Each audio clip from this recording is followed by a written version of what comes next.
Nobody wants to start Monday off with a discussion about The Legend of Zelda Breath of the Wild 2 being delayed, but alas, here we are.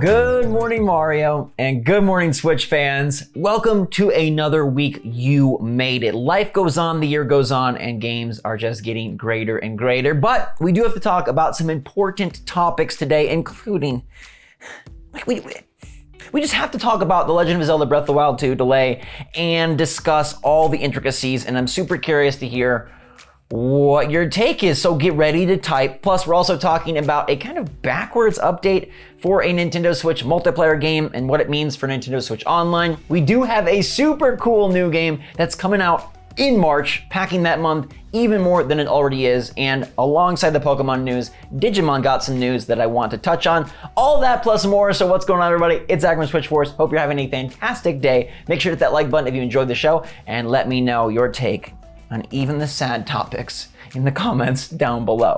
Now, we know my friends at PDP make freaking sweet controllers. You can grab them at a really good price with my coupon code in the description down below. But some of you were saying, like, we want the wires to disappear, and we want the wireless option too, which is here with their Face-Off Deluxe wireless controller. And guess what? The faceplates still pop, which I freaking love. They've got a 30-foot range, battery life up to 40 hours, and they've got motion control too, plus those programmable paddles, really nice sticks, and a better price than the Switch Pro controller. So make sure to click the link in the description down below to check them out. Every time you do, it helps support the channel. By the way I'm playing right now is wireless with the Zelda faceplate, and I'm just praying. I'm just praying, baby.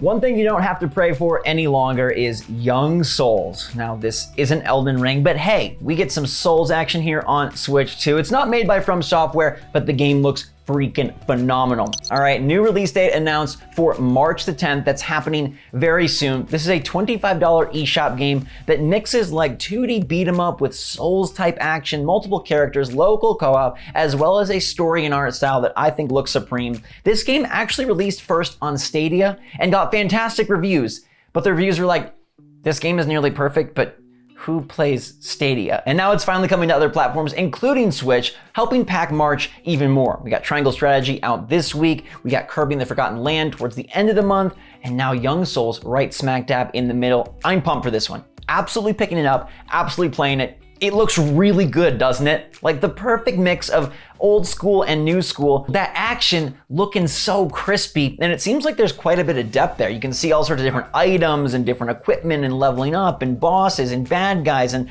I just really love the look of this, and it's good to know that, hey, when it did come out initially, it got really good remarks. So you know, quality product here, coming to Switch, bring them all, baby. March is going to be madness. So let me know if this looks good enough to enter your list for next month in the comments down below. And don't worry, you won't have to buy Digimon Survive anytime soon, because even though they had Digimon Con over the weekend, where everyone expected a release date for the upcoming Digimon Survive, they were like, sorry, a new team is working on the game. You're gonna have to wait. It actually felt reminiscent of the Metroid Prime 4 announcement where they're like, we had to shift things around and it's not ready. Now, Digimon Survive was initially supposed to come out in 2019, and then it got pushed to 2020, and then it's kind of been just like up in the air. And it was supposed to come out in 2022. Fingers crossed it still does. The quote that we're seeing is, we apologize again for not providing any new information and or keeping you waiting. We sincerely apologize for the delay. And they said that they just need more time with this new team. Now, I don't know how well that bodes for development. It doesn't sound like a restart in the way that Metroid Prime 4 was just like, scrap it, start over. It sounds like a new team is kind of picking up the pieces and gonna try to put this one together for launch. I hope it comes together. The game's looking really good based on the early footage, but TBD on what actually ends up happening. You do have a ton of Pokemon though, do not worry. In all the hullabaloo about Pokemon Scarlet and Violet, crazy big announcement, I didn't have a chance to tell you that there was a brand new update for Pokemon Legends Arceus. It was the 1.1 Daybreak update, came out yesterday, introduces some new quests, and it's interesting because it's free DLC and it's like 1.1, kind of reminiscent of like Animal Crossing updates. So I wonder, will Pokemon Legends Arceus do a full-on expansion pass? Or will they just do free updates? Now, there's so many copies sold, I think they still would want to cash in on paid DLC, but with Scarlet and Violet coming soon, will they save that sort of goodwill and decide to cash in on those games, which I think inevitably will sell even more? It's just a crazy year for Pokemon. But yeah, there is new stuff for Pokemon Legends. Obviously, it's Violet and Scarlet that are the big deal, and we have 2 separate videos on those if you want to see my reaction and you want to find out a bunch more interesting details and info beyond what was presented at the Pokemon Direct presentation, because we do now know where the region is, the full list of Pokemon so far revealed, and more about the open world. So check those out. They're on the channel already. If you're... That startled me so bad. What fell? That was so scary. Man, that was so tiny, but what the heck was that? Anyways, let's continue and move to kind of a sucky story. Persona 4 Arena Ultimax is coming out next month on Switch. Cool, right? We're getting a Persona fighting game as we fingers cross our way for a full Persona, like Persona 5 Royal on Switch would be great.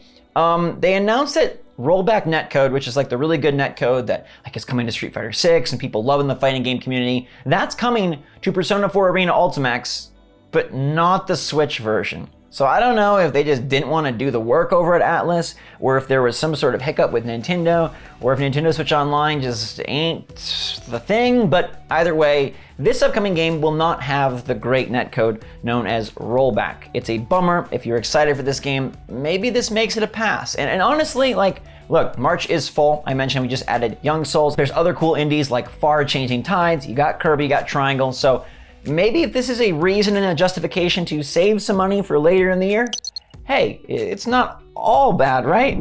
But guys, there is something that could be all bad that I want to talk to you about, all right? Yesterday, Pokemon Company, Game Freak, and Nintendo said, voila, late 2022, we're bringing a big gun. We're bringing a huge heavy hitter, a humongous seller, and it's almost inevitably going to release in November because that's when mainline Pokemon always comes. And the games take up a massive amount of marketing space, mindshare, and money from Switch owners.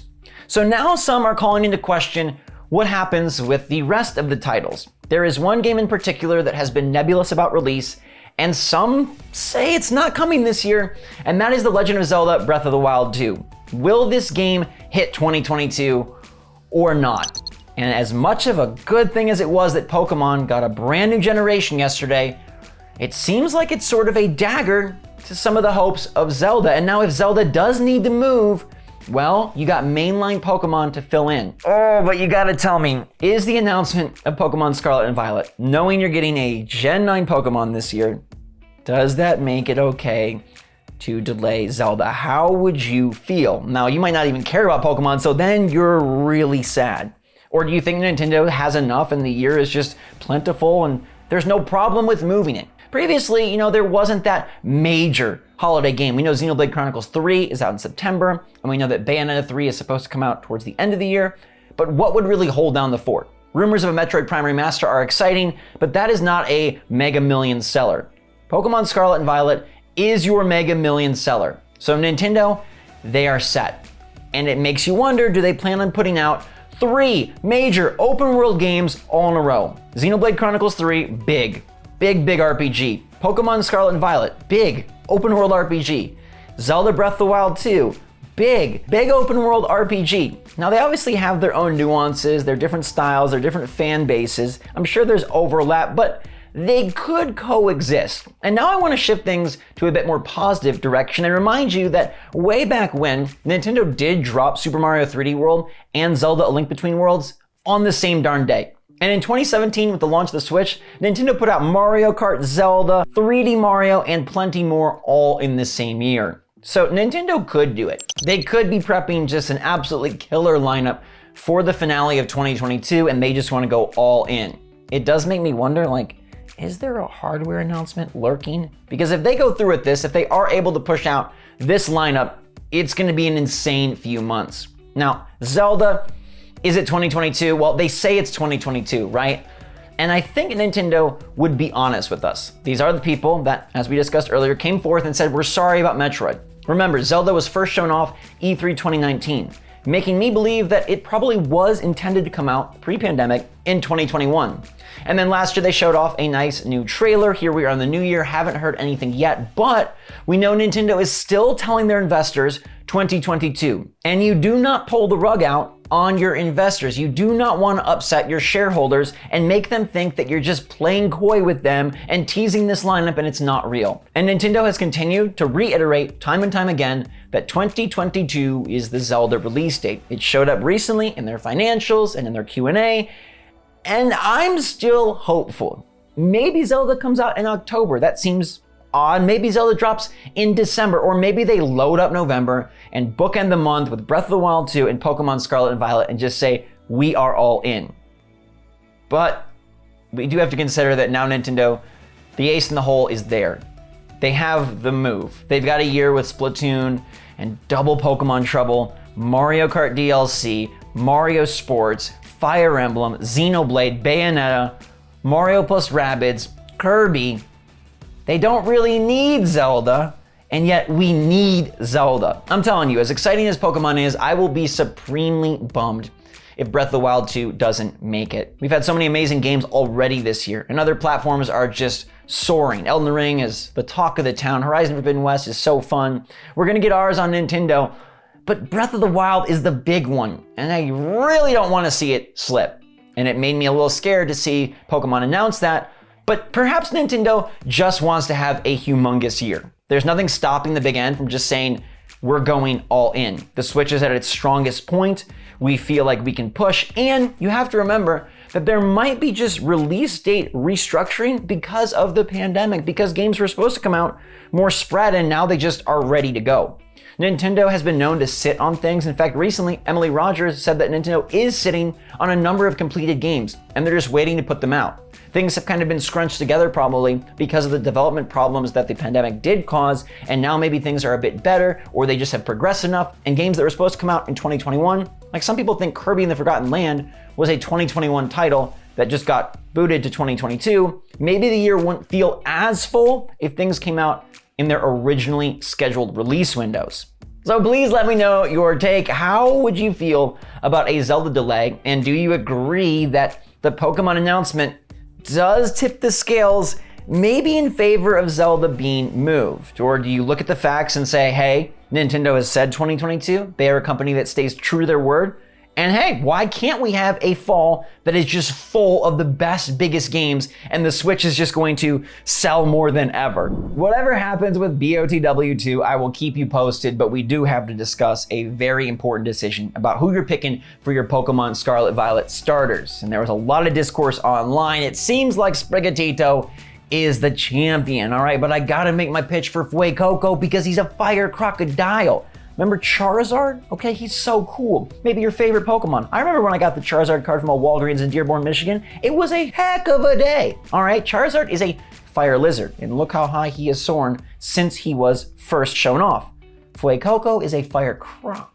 I think there's a lineage there that he has to live up to, and he's gonna be one dang baddie once he gets to his third and final form. Although, Quaxley is cool as well. Duck with an attitude, 23% picked the duck, 32% picked the croc, and 45% picked the green kitty. The green kitty, I know, and I kind of wanted them to go like Psychic Fairy and Normal type, or Fighting Electric and Steel, but they opted Fire, Water, Grass. At least these three look fantastic. I don't think you can go wrong. I think they're all awesome choices, and I'm happy that they're actually as close as they are. I was worried Sprigatito would run away with it, but Fuecoco holding strong, and Quaxley coming in from behind to take some lunch. I, on the other hand, will not take your lunch or your breakfast or your dinner. I'll just continue to bring you really good Nintendo news and bad Nintendo news. We gotta cover it all, and this show is continuing every single weekday, so make sure to tune into the community tab so you can answer these awesome polls, and make sure to subscribe if you haven't done so already. We'd love to have you aboard. Our family is fantastic. I appreciate you all so very much. So make sure you're staying safe, staying healthy, staying happy, staying positive out there. And until next time, everybody, thanks again. SwitchForce out.